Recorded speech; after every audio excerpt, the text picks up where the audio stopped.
Speaker, if you may grant me leave to bring to the attention of this House a very important matter regarding the plight of law students in this country, Mr. Speaker.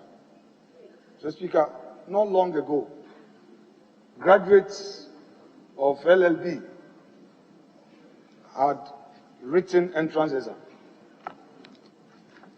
at the Ghana Law School, hoping to be admitted to study professional law, leading to a call to the bar as barristers at law to have audience in our law courts. Mr. Speaker, the Ghana Law School made it clear through its own publication that the Passmark was 50. And indeed, the standard at the law school is 50% as the Passmark. The Speaker, students wrote the exam and they published the names of those who had passed. And upon further query arising out of public concern, the Ghana Law School itself came out with details of the marks the over 2,000 candidates had obtained. And it came out that some people had even over 400 made a mark of 58, yet they were not selected. The explanation of Ghana Law School, and for that matter, the General Legal Council, is to the effect that the exam was in 2 sections and that they created a certain marking scheme where you should have obtained 50% in each section, and that if, for instance, you got a higher mark in section B and a lesser mark in section A, although if it's added, you get more than 50, to them you don't qualify. Mr. Speaker, this, I humbly contend, is repugnant. It lacks certainty. We cannot create all manner of questionable schemes around how we mark scripts and how we determine those who are passed and not passed. Mr. Speaker, law appears to be practiced in Accra. Mr. Speaker, as a young barrister, I found myself at Dunko some 10 years back, and I realized that people were going to jail merely because they had no representation. If we've increased access to LLB studies and want to limit access to the professional law school, then what are we doing to ourselves? So, Mr. Speaker, I hold the view that the Ghana Law School must rise up in ensuring transparency and certainty in the way they conduct business. Students are frustrated. Students are traumatized. This is not a matter of closing in. If you say 50% is the pass mark, so be it. Section A and B altogether make up the 100%. So if I score, say, 30 in section A, and I make 60 in section B, together, 90. How then do you say that, oh, maybe I got a very low marks? Mr. Speaker, if this is the way, then many of us couldn't have passed our exam. I remember my own situation at Buckingham, Mr. Speaker. Land law, I did not do well in certain sections. But I remember that when I reviewed my scripts, I had done better. So I made a good mark of 2-1. Mr. Speaker, you dare not even go and ask for your scripts. But in other jurisdictions, students are able to go through with their tutors after writing your exam, and your tutor will happily take your script and tell you, Alexander, you didn't do well here, you got 2-1, you got 2-2, you could have done better. It's a taboo to ask for your scripts. That's not the kind of academia we want to have in Ghana. That is not. So, Mr. Speaker, just as politicians, when we get it wrong, they tell us. We are telling Ghana Law School that they continuously frustrating students. They are making the study of law unattractive. I know that for the post-call students, they have started lectures. They started last week. But for the professional law, they are starting next week. Ghana Law School General Legal Council must take the views of this parliament seriously by quickly taking steps to remedy the situation. This is parliament, the voice of the people, and the people's representatives are saying that if you said it's 50%, all those who made the 50% and above, they are about 400 of them. It's not too late to admit them because they have passed. All those questions of we had our own scheme for Section A and B are untenable with respect. I know my Lord, the Chief Justice, is a listening Chief Justice. He is the overall boss. My Lord, it is our humble contention that you listen to us and quickly take steps. My Lord, we are not forcing you. We are not saying that do that which is irregular. But my Lord knows that justice requires certainty, fairness. And that has been the bane of the jurisprudence of this country. So, my Lord, Chief Justice, take overall responsibility, review the scripts, my Lord, so that at the end of the day, those 400 people will get the opportunity to be admitted. Mr. Speaker, I humbly rest my case and hope that my colleagues will join to make a strong statement to the General Legal Council. I thank you so much.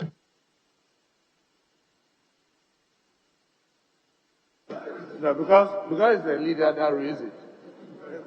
So speak and then goes round. Very well. Thank you, Mr. Speaker. Mr. Speaker, I couldn't have agreed with the Deputy Majority Leader on this matter. Mr. Speaker, it's a huge public interest matter. And it's just sad that when this House, the Speaker, got the opportunity to do what was right in their laws or the regulation that came, we unfortunately chicken out and allow what is happening to our constituents currently continue to happen.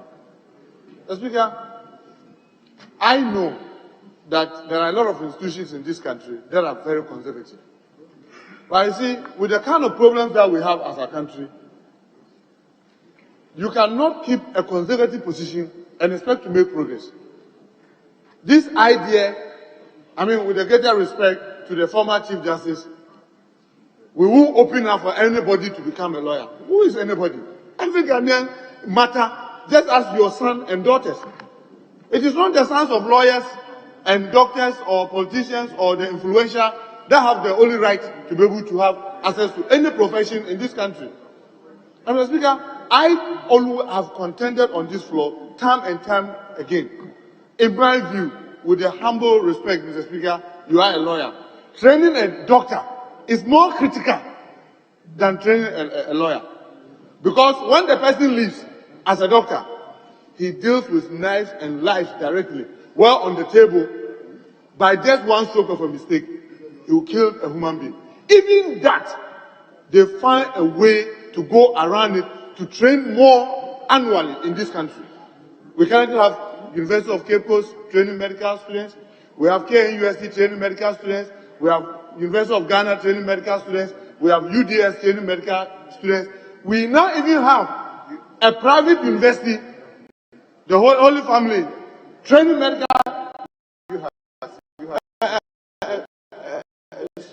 students. Internship. US is training medical students. And you still keep conservative and backward system that is at one place. Look at what came. People are so innovative that things are now happening on Zoom. You still want to do everything physical. Many of our campuses go to Gimpa. They have different types of training. Others come in the morning, some come in the afternoon, some come in the evening. So the same classroom block can be used again and again and again and again. And you keep a system that is so backward that it is disenfranchising so many people, and you are not concerned. I'm sorry to say that I had the privilege of talking to the Chief Justice, and he gave me an example of his own, is this son or daughter, that had, because of the way the system is, had to go outside, is it Gambia or is it Rwanda or so, and I said, Mr. My Lord Chief Justice, you are suffering for the same. Can't we just take advantage to change the system? Because saying that you also are going through that pain doesn't solve the problem. The problem is the type that we must confront head on.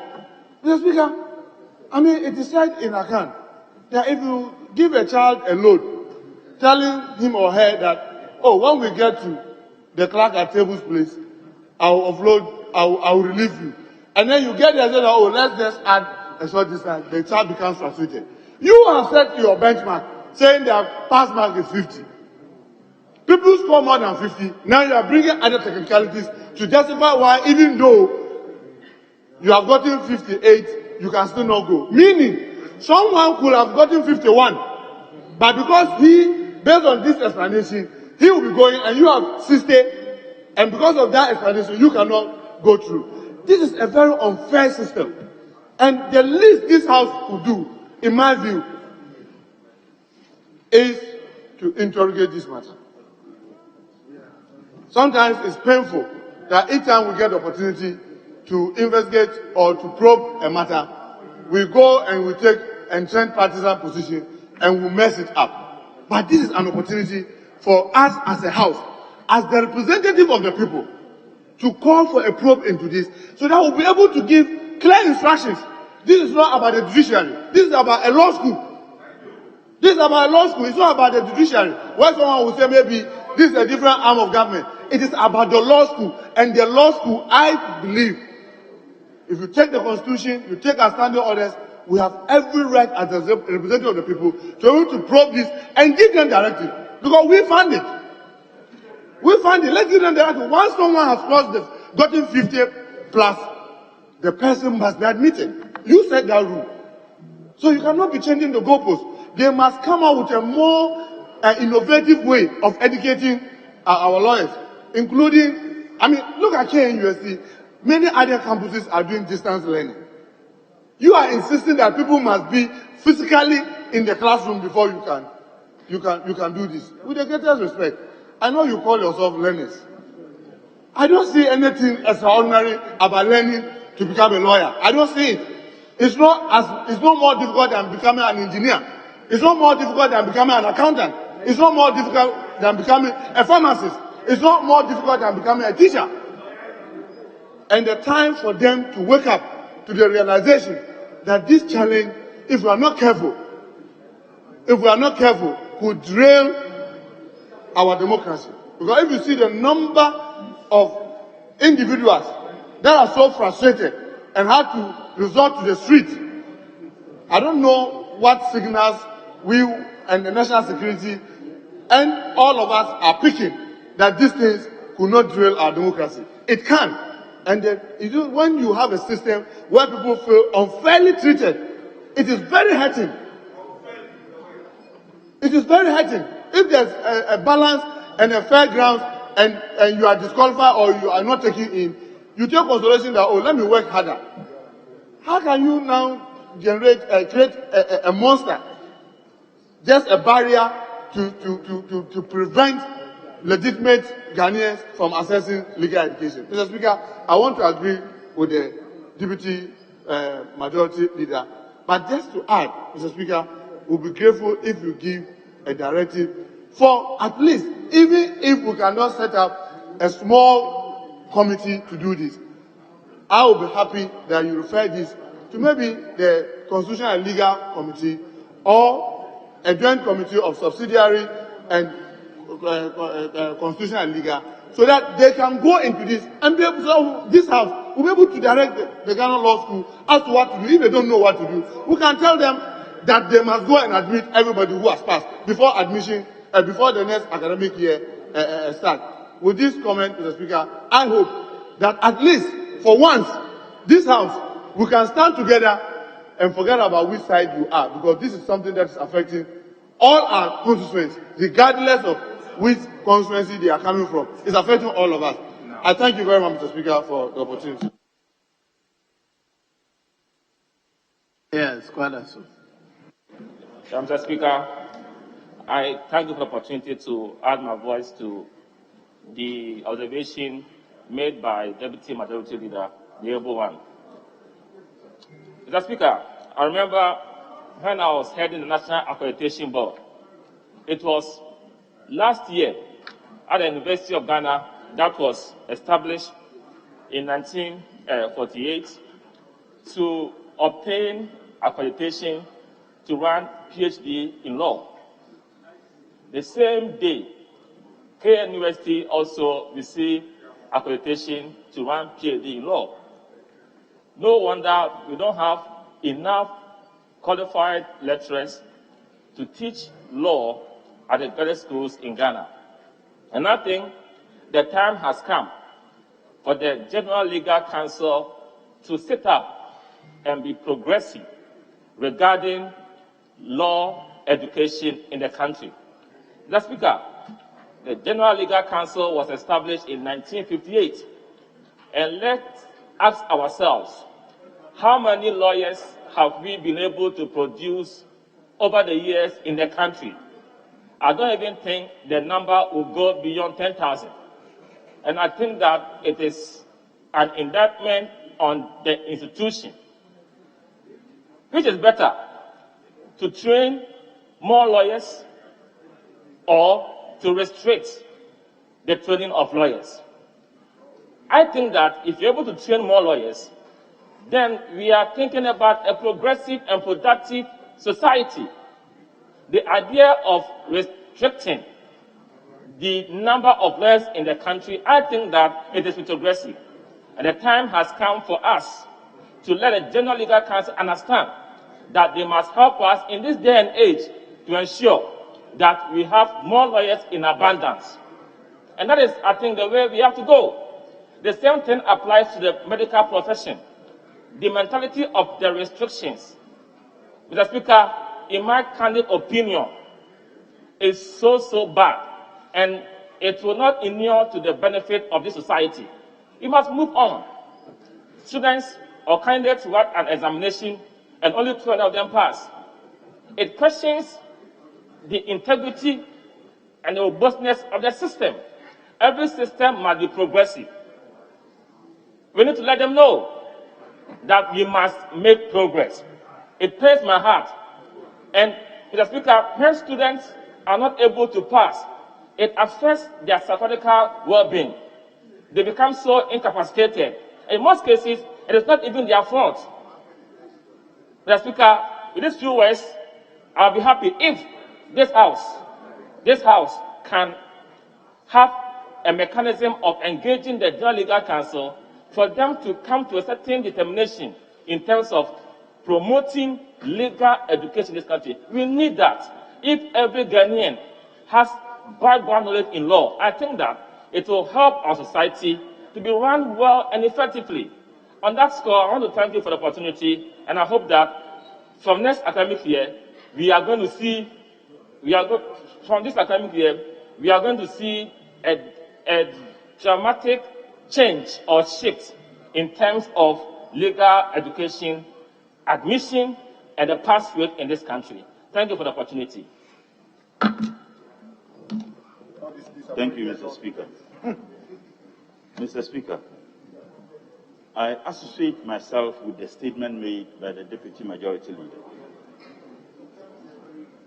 Mr. Speaker, the core mandate of this House is to make laws.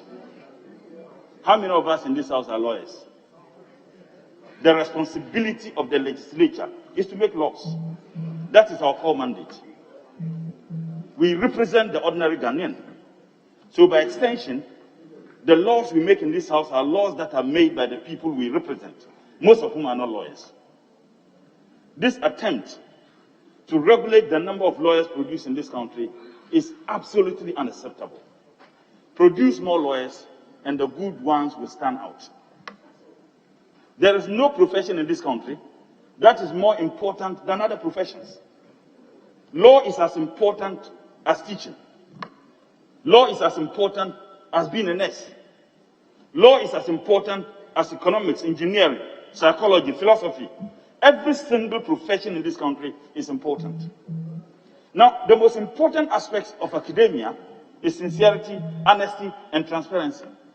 Every student who is going to sit for an exam, ab initio should know the requirements for passing, the Passmark. That is a condition. And therefore, when you get into the exams, you are working towards achieving the Passmark. Unfortunately and sadly, in this case, the students were only told half of the story. They were told that you needed to have 50% plus 1 to be able to pass. They were never told that you needed to pass a particular section and pass another section to be able to get that particular percentage. The information we are getting also is that some passed one aspect more than 50, the other one they couldn't get up to 50 and therefore they failed. And others passed one part more than 50, the other one they couldn't get more than 50 and they passed. It simply doesn't make sense. What I see here is nothing but massaging of an uncontrollable ego associated with a particular profession, as though that profession determines our basic existence as people in this country. We have seen many people who are dreading to write the law school entrance exams, not because they don't have the capacity to pass the exams, but because they have seen many who went in for the exams and they were denied the opportunity to be trained as lawyers because of these flimsy excuses given by people who ought to know and know better. Mr. Speaker, I think that we must demonstrate our strength as a legislature. We must demand answers from those who organize these exams. Whether we like it or not, the number of lawyers produced in this country will increase day by day. Whether we like it or not, those days when we had just 100 lawyers or less in this country, those days are long gone. So they must come to reality. They must understand that there are many people who want to get into the profession. How dangerous is it, if we want to go by their estimation and analysis, to produce more doctors in this country without going through this unacceptable procedure, yet you can't produce lawyers in the same vein? How dangerous is it? So if other professions, we are producing more and more people, there is nothing wrong with we producing more and more lawyers. Unfortunately, we have heard stories that you needed to belong to a family that had lawyers to be able to be admitted into a law school. That if your father, your grandfather, you didn't have a lawyer in your family, you could not be given the opportunity to be trained a lawyer. This is nothing but academic tyranny. That is what we are experiencing. This is a form of terrorizing young people whose desire is to be trained as lawyers. And they have been to school, they have been working several years to achieve one objective, and that objective is that they want to be associated with a profession called law. Why would you sit down and deny them that opportunity? What is the guarantee that the decision to ensure the students pass both sides constitute a pass mark before the exams they wrote? What is the guarantee? And is it not unacceptable that they are even refusing for people to have access to their scripts? Why? What institution in this country can do that? That people are even denied the opportunity to see their scripts. Academic freedom expects you to make available the script of any student who challenges the mark that you have given him or her. Yet they are denied the opportunity to even see their scripts. Right, Honorable Speaker, I think that Parliament must act, and we must act and act swiftly. There are several people who are willing to be trained as lawyers. There are some who have done LLB and are not willing to be trained as lawyers, because there is one thing being trained as a lawyer and there is one thing being a practitioner of law. So you can decide to do law, but you don't intend to practice. And there are several of such in this country. Notable of them is Professor Kwame Nkrumah. He's not a practicing lawyer, but by far, he's one of the distinguished lawyers or trained lawyers that you can think of in this country. Honorable Adongo says he's also a pocket lawyer. Over 60% of graduates from the Gambia recently are Ghanaians. So we are denying our state the opportunity to make money. These students who go to Gambia and other places to be trained as lawyers, they go there to pay hard-earned currency. They are helping to grow the economy of Gambia because they go there as foreign students. This money could have been left here. In this country, Right Honorable Speaker, we now have students who are admitted into our universities. Do you know the number of students that passed out of the law school? Do I know the number? Of the Gambia one? Well, my understanding is about 60% of It's them. 60% of 36. Of what? 36. Well, if you look at the population of Gambia, it's understandable, Right Honorable Speaker. So assuming that we had 60% of the lawyers trained in Nigeria to be Ghanaians, that would have been huge. So we just suppose that with the number of students they have in that country. So, Right Honorable Speaker, I think that with all sincerity, they must come to reality. They must understand that we are now in the 21st century. They must understand that the population of this country increases day by day. The last census tells us that we are over 30 million people in this country. They cannot, and that is why I agree with Honorable Mutaka, be intransigent in that archaic form of assessing and training professionals in this country. And I think that Parliament must demonstrate our worth. We must demonstrate our capacity.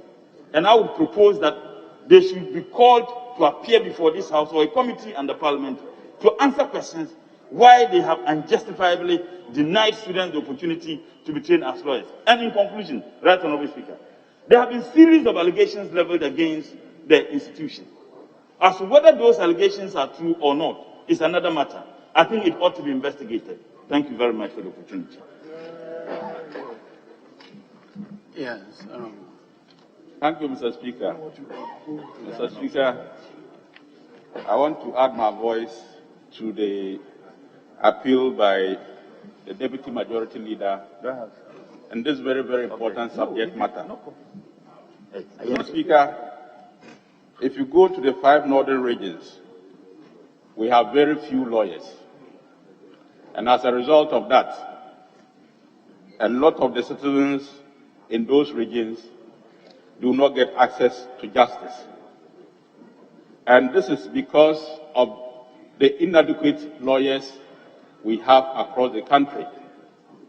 Mr. Speaker, at the time that we had one professional training law school, I think LLB students were produced from only Legon. But today, as we speak, all the public universities across Ghana offer admissions for LLB, and almost all the private universities also offer admissions in LLB.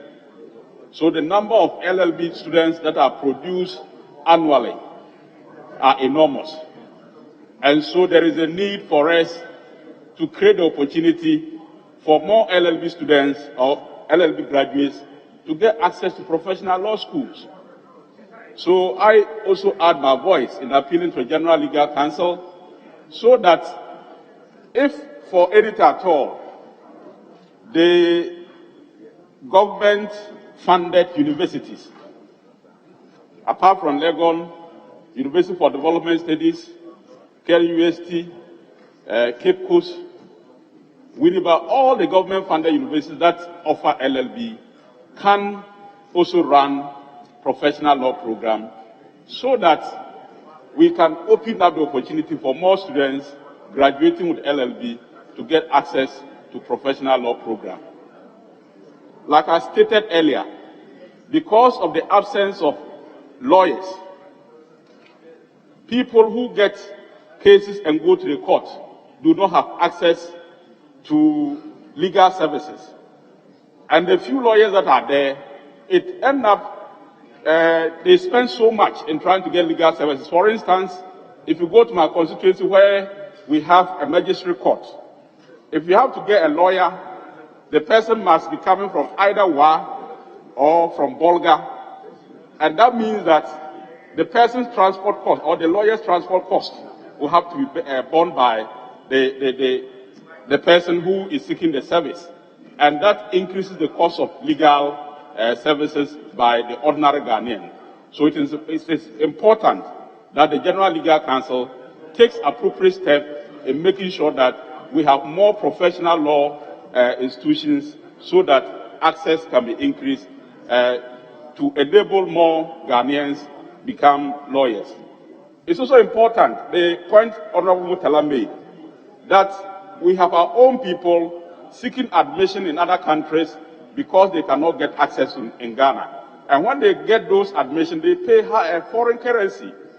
I mean, if we create more opportunity so that these monies could be paid in Ghana, I think it will support in even building the economy. So the General Legal Council must take a look at their current situation and improve it so that more Ghanaians can get access to professional law programs. Thank you, Mr. Speaker. Yes,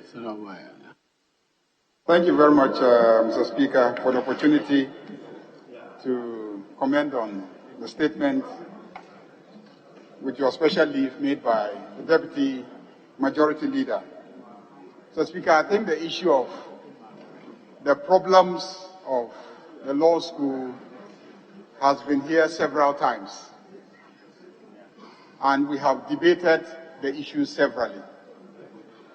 And I think that when we're having the discussions, it will be good to put the issues in proper perspective. There are two issues that we have been grappling with. The first issue has had to do with the admissions into the law school. And the problem historically has been that there's been severe limitations in people's ability to get into the law school. Mr. Speaker, at least as a result of the discussions that have taken place in this House, there's been some progress in that regard. This year, I'm told that over 1,000 students actually got into the law school. And because of that, they clustered them into 3 clusters on 3 campuses in order that they will be able to process them for the bar exam at the end of the program. So there's been some progress in terms of increasing the numbers that get into the law school, even though a lot more remains to be done, because this House has called on the General Legal Council to consider liberalizing the running of law schools so that as many law faculties as possible can also be certified to run law schools in order to create more opportunities for students who want to pursue their professional career. Mr. Speaker, we even as a committee, I recall, requested the General Legal Council to bring us a proposal so that we can at least lobby the GET fund to provide additional funding for them to increase the infrastructure of the law school to be able to admit more students who want to pursue the professional law course.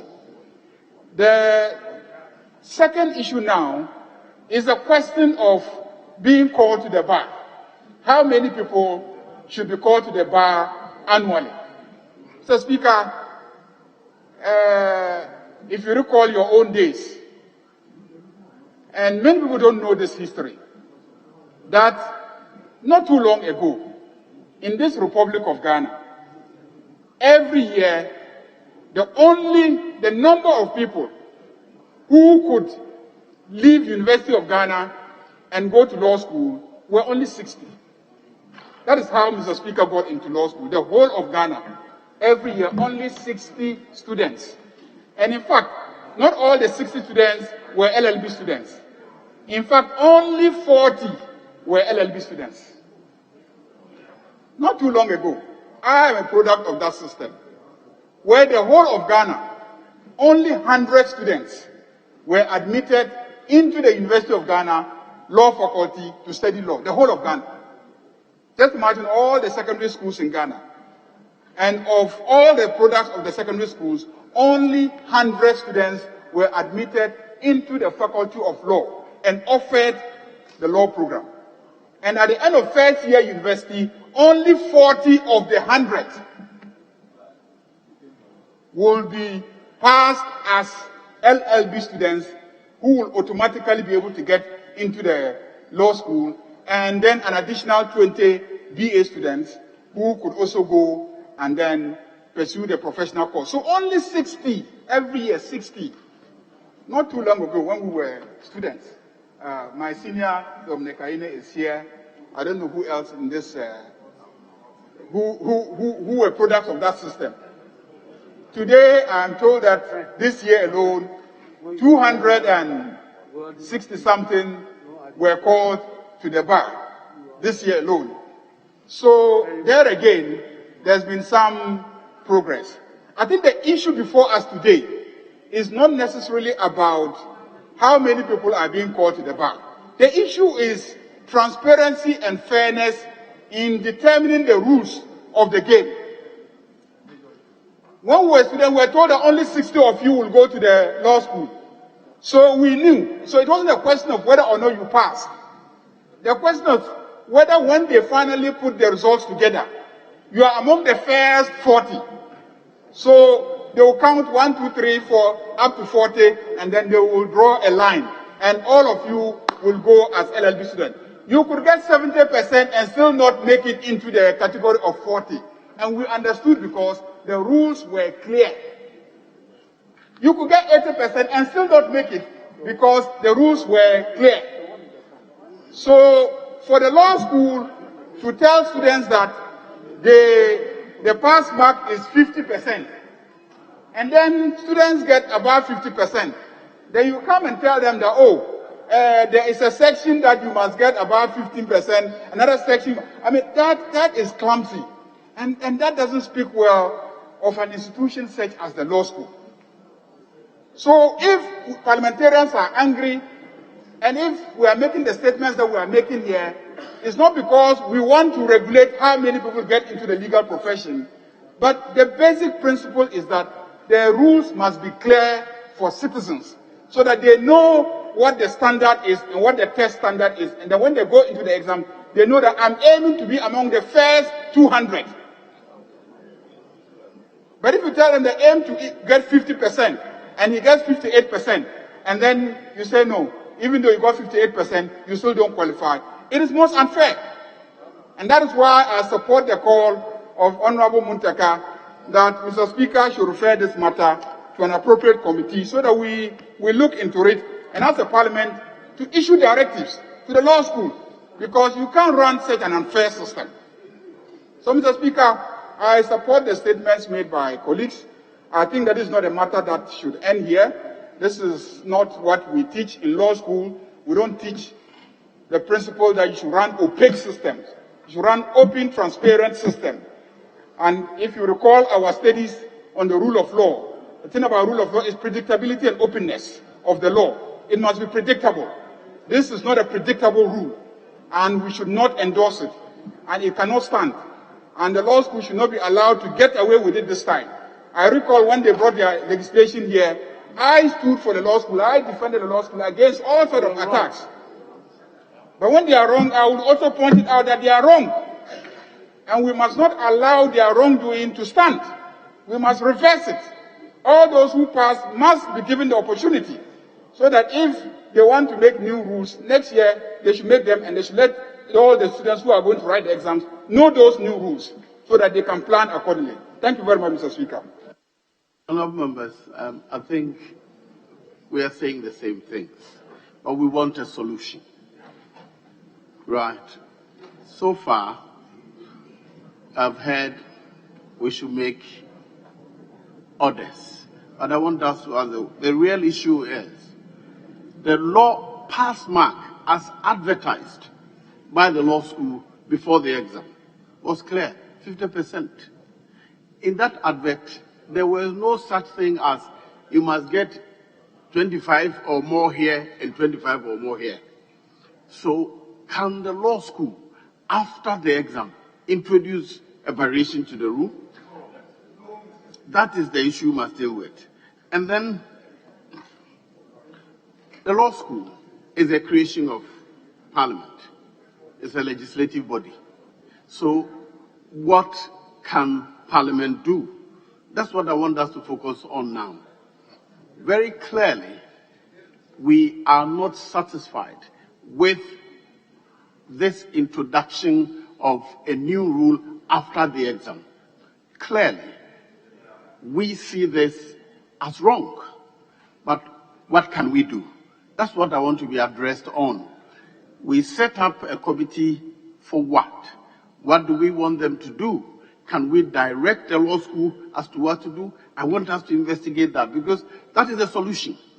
As for the lamentations, the students have lamented. I am lamenting. You are lamenting. But what can we do to reverse the situation, either by law or by some other action? Yes, Dr. Amo, are you going to suggest solutions? I don't want any more lamentations.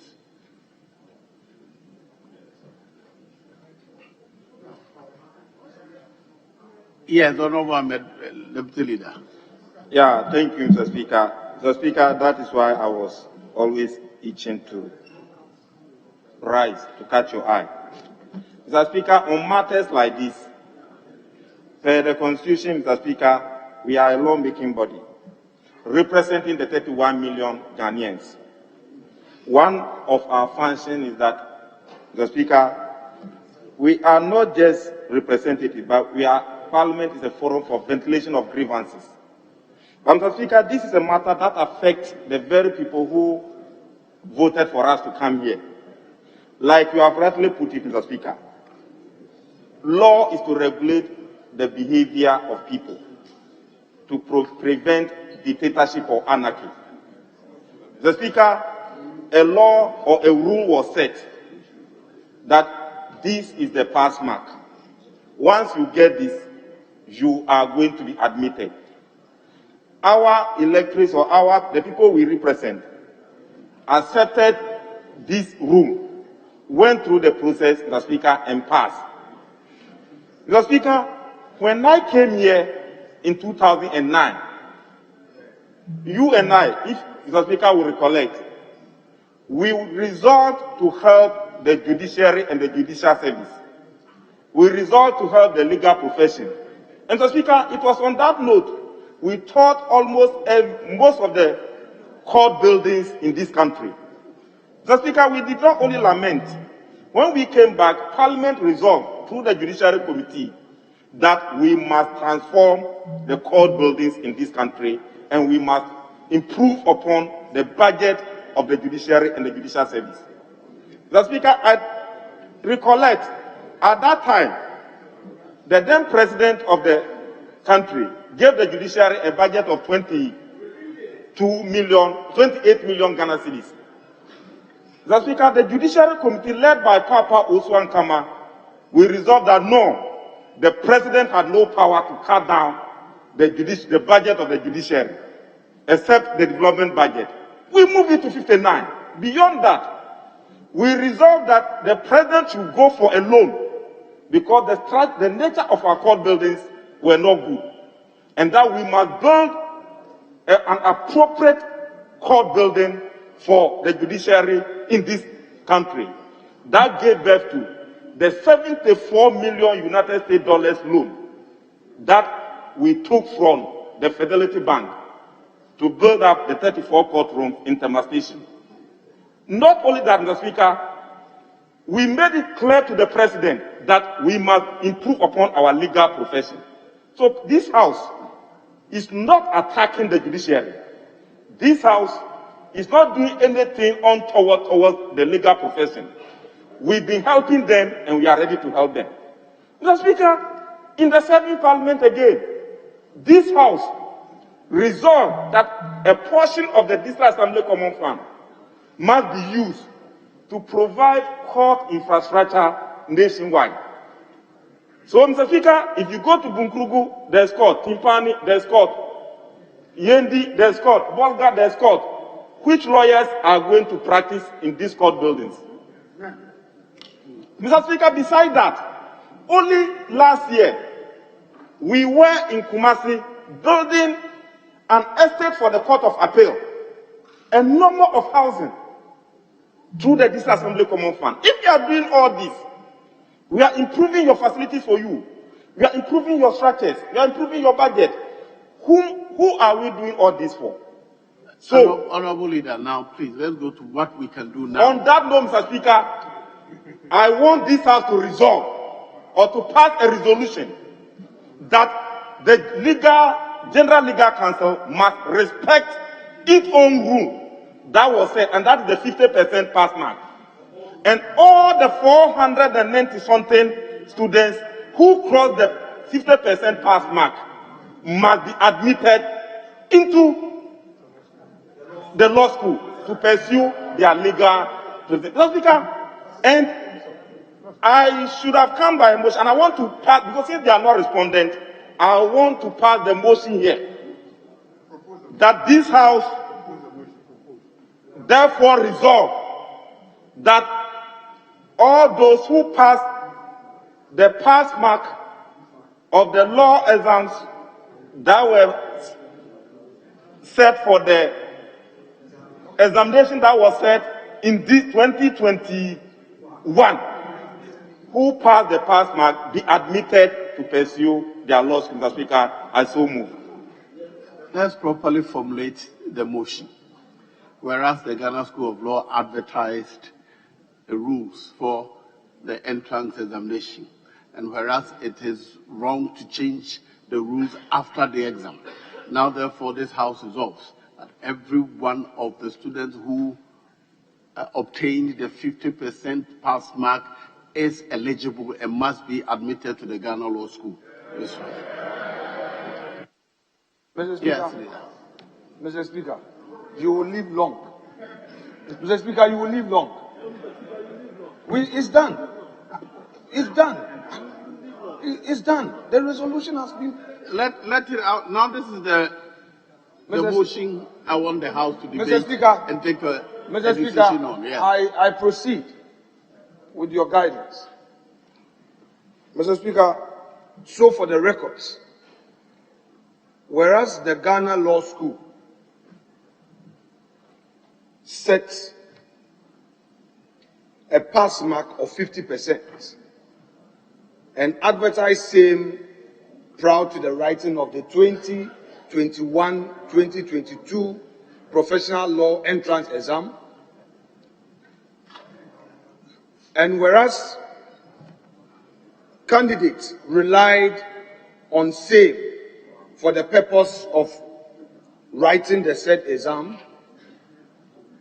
Ghana Law School, and for that matter the General Legal Council, cannot vary its own previously advertised minimum pass mark at the detriment of those who met the minimum pass mark. Mr. Speaker,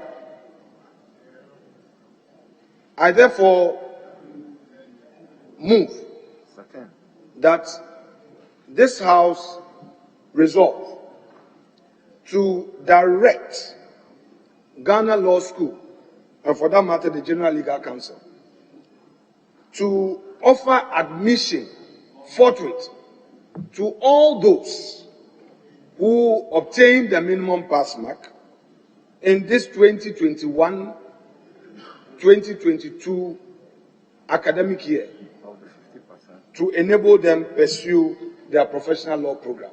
Mr. Speaker, I so move. Mr. Speaker, suffice to state that lectures have not begun for the academic year. So it isn't the case that it is too late in the year, in the term. It has not started. So, Mr. Speaker, this is important that it gets to them ASAP. Thank you. Yeah, the honourable member for. Thank you, the right honourable Speaker. Mr. Speaker, I think I support the discussion. But, Mr. Speaker, we are discussing, and the issue at stake has to do with fairness. Mr. Speaker, I think the earlier suggestion was that we needed to hear the General Legal Council. Because what? Let me make my point. You are talking about fairness.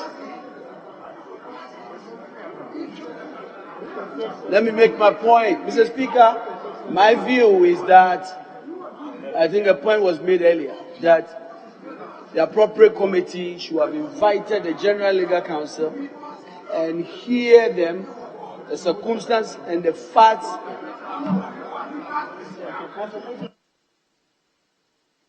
Mr. Speaker, I think that my colleague should resume because there's a motion that will be moved. So we need, if you want to second the motion, you can go ahead and second it. But if he has not, then issue, because the issue is about the General Legal Council set their own rules. We are not saying that the rule, we are saying the rules should be followed. What do we listen to them again? For what? Honorable Musa South. Thank you. I second the motion, Mr. Speaker. I second the motion, so moved, Mr. Speaker. Yes. Honorable Member for Baku Central. Thank you very much. Right Honorable Speaker. Mr. Speaker, the facts in this matter are not in dispute. The facts are not in dispute. If the facts were in dispute, then we would want to hear from all sides. But that they set rules and that they breach their own rules, and they have admitted that they have breached their own rules. How do you know that?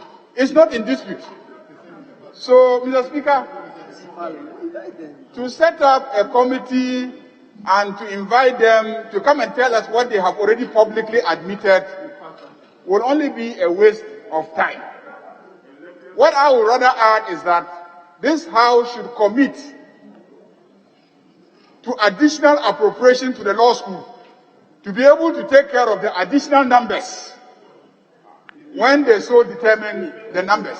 This House can do that.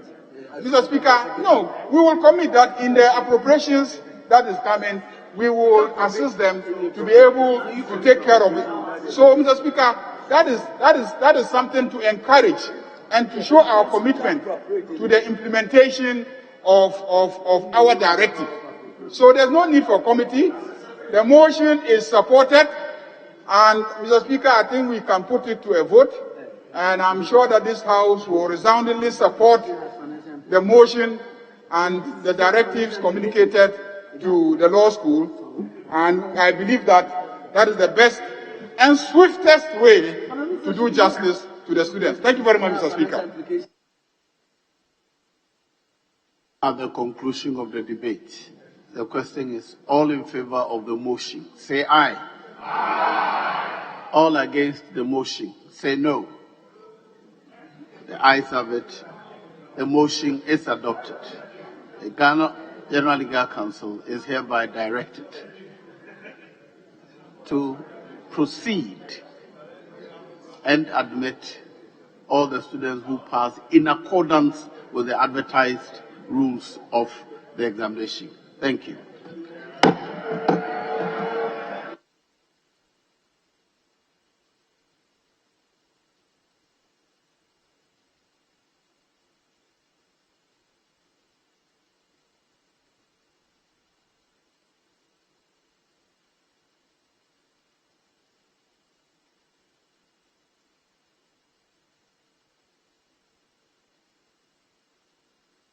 Honourable members, the General Legal Council is a creation of statute.